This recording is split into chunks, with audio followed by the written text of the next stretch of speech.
الحمد لله وكفى وسلام على عباده الذين اصطفى أما بعد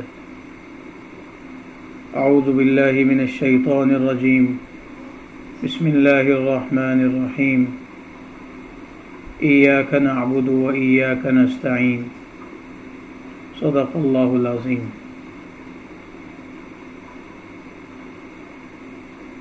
یہ سورہ فاتحہ کی چوتھی آیت ہے۔ اس آیت کے پہلے جز کے متعلق کل گزشتہ عرض کیا گیا تھا کہ انسان اس بات کا اعلان کر رہا ہے کہ ہم اللہ کی عبادت کرتے ہیں، اللہ کی اطاعت کرتے ہیں، اور وجہ اس کی وہی ہے کہ اللہ تعالیٰ چونکہ رب العالمین ہے، رحمان الرحیم ہے اور یوم جزا کے مالک ہیں، تو اس کا تقاضا یہ ہے کہ عبادت اور اطاعت بھی اللہ تعالیٰ کی ہونی چاہیے۔ اور یہ بھی بات آئی تھی کہ جس کام میں اللہ کی نافرمانی لازم آتی ہو اس کام سے انسان کو اجتناب کرنا چاہیے، یہاں تک کہ والدین اور عورت کے لیے شوہر کی اطاعت بھی اسی وقت تک جائز ہے جب تک کہ وہ خلاف شریعت کام کرنے کا حکم نہ دیں۔ اگر وہ خلاف شریعت کام کرنے کا حکم دیں تو پھر ان کی اطاعت جائز نہیں ہے۔ یہ دوسرا جملہ ہے وَإِيَّاكَ نَسْتَعِينُ، ہم تجھی سے مدد مانگتے ہیں۔ اس جملے میں اس طرف اشارہ کیا گیا ہے کہ عبادت کرنا یہ بڑا مشکل کام ہے، شیطان اس میں روڑے اٹکاتا ہے، رکاوٹیں ڈالتا ہے، یا تو عبادت کرنے کی مہلت ہی نہیں دیتا ہے، دنیا کے جھگڑوں میں الجھا دیتا ہے، یا اگر انسان کسی طریقے سے عبادت کرنے بھی لگتا ہے تو پھر شیطان اس میں بھی رکاوٹیں ڈالتا ہے۔ تو عبادت کرنا بھی گویا آسان کام نہیں ہے۔ تو اس لیے دوسرے جملے میں اس طرف اشارہ کر دیا گیا کہ اگر کسی آدمی کے لیے عبادت کی ادائیگی دشوار ہو جائے تو اسے چاہیے کہ اللہ رب العزت کی مدد مانگے، اللہ تعالیٰ سے مدد طلب کرے کہ اللہ ہماری عبادت میں یہ خلل واقع ہو رہا ہے، ہماری عبادت میں یہ رکاوٹ ہے، آپ اس رکاوٹ کو دور کر دیجئے۔ اگر آپ نے رکاوٹ دور نہیں کی تو پھر ہمارے لیے عبادت کرنا دشوار ہو جائے گا۔ یہاں استعانت کا جو ذکر کیا گیا ہے، مدد طلب کرنے کا جو ذکر کیا گیا ہے، وہ صرف عبادت کے ساتھ خاص نہیں ہے، بلکہ انسان کو زندگی میں کسی بھی معاملے میں اگر اللہ کے حکم پر عمل کرنے میں دشواری پیش آنے لگے، شریعت کے تقاضے کے مطابق عمل کرنے میں دشواری ہو، ہر اس کام میں انسان اللہ کی مدد طلب کرے۔ یعنی انسان اللہ سے مانگے کہ اللہ میرے سامنے یہ مسئلہ ہے، آپ اس مسئلے کو حل کر دیجئے، یہ رکاوٹ ہے، اس رکاوٹ کو دور کر دیجئے۔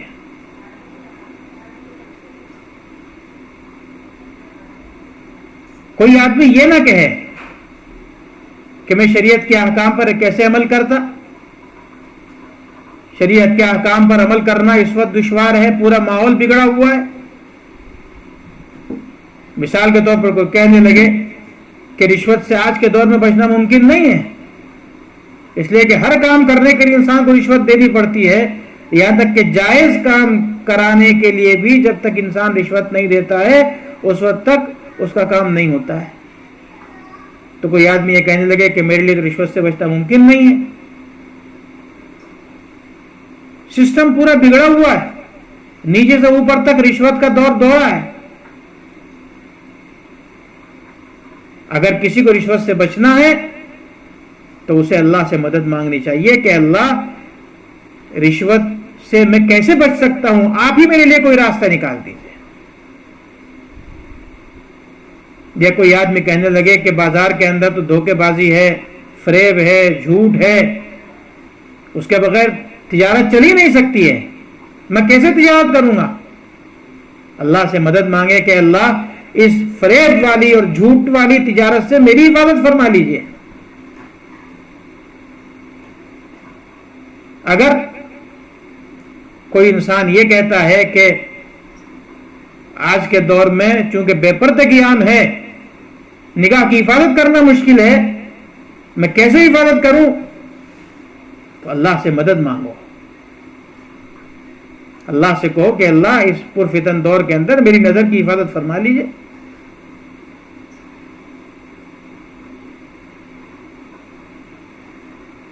حضرات علماء کرام نے فرمایا کہ ایک بات یہ ذہن میں ایک مرتبہ لے کر کے آؤ کہ اللہ رب العزت کے سامنے میں کھڑا ہوا ہوں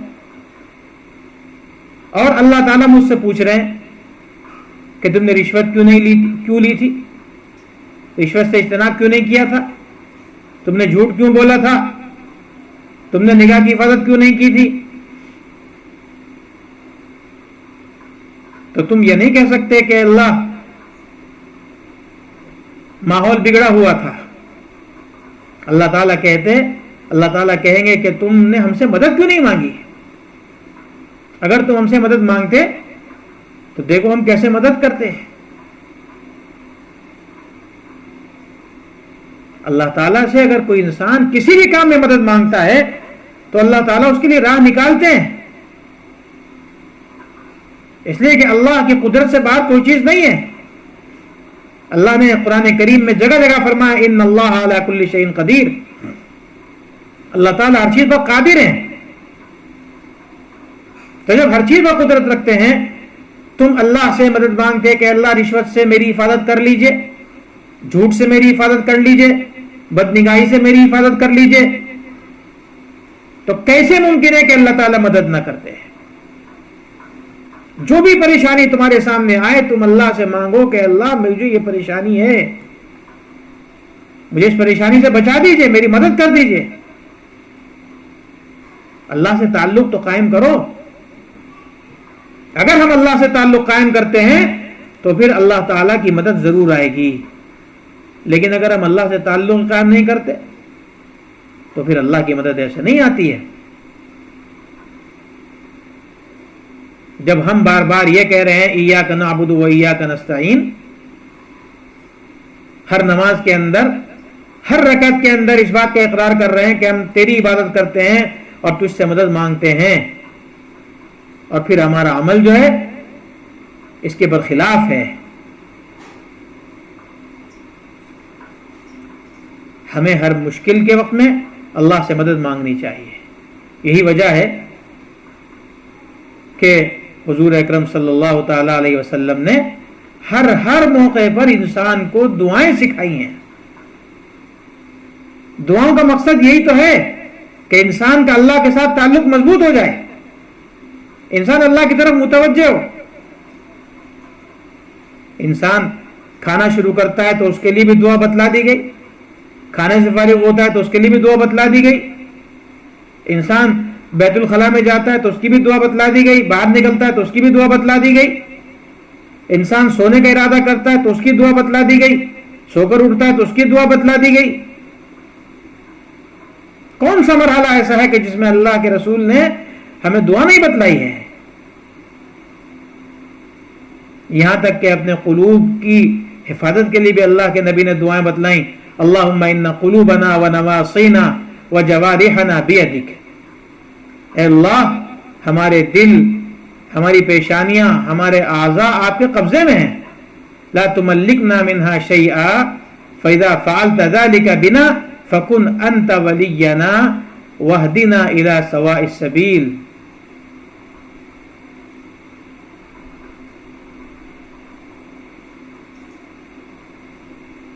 یہ بتلایا گیا کہ ہمارے دل، ہمارے اعضاء و جوارح اللہ کے قبضے میں ہیں، ہم ان میں سے کسی چیز کے مالک نہیں ہیں. یہ ساری چیزیں اللہ نے اپنے قبضے میں رکھی ہوئی ہیں.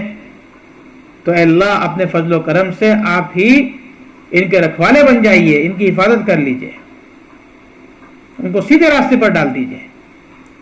ایک جگہ فرمایا اللہم انک سألتنا من انفسنا ما لا تملک الا به فاعطنا ما یرضیک. اے اللہ ہم سے آپ نے وہ مطالبے کیے ہیں جن پر ہم عمل آپ کی توفیق کے بغیر نہیں کر سکتے، لہذا وہ چیزیں دے دیجئے جو آپ کو راضی کرنے والی ہیں. اب جو شخص اللہ تعالیٰ سے یہ دعا کرتا ہے کہ ہمیں ایسے عمل بتلا دیجئے، ایسے عمل کی توفیق دے دیجئے جن سے آپ راضی ہو جائیں، تو ظاہر ہے کہ پھر انسان اگر اس کے مطابق عمل کرتا ہے تو پھر اللہ کی رضامندی اس کو حاصل ہوتی ہے، اللہ کی مدد شامل ہوتی ہے. یہ دعائیں اسی طرف اشارہ کر رہی ہیں. کون سی چیز ایسی ہے کہ جس سے اللہ کی مدد کے بغیر انسان کامیابی سے گزر سکتا ہے؟ یا کون سی چیز ایسی ہے کہ اگر اللہ کی مدد شامل حال ہو جائے تو وہ کام پورا نہ ہو؟ کتنے ہی واقعات ایسے ہیں کہ لوگ اسلام سے بالکل بے بہرا تھے، نہ صرف یہ کہ بے بہرا تھے بلکہ اسلام کے سخت ترین مخالف تھے، لیکن اللہ کی مدد شامل حال ہوئی تو پھر اللہ رب العزت نے اپنی مدد کے ذریعے سے ان کو ایمان کی توفیق دے دی، وہ دائرہ ایمان کے اندر داخل ہو گئے.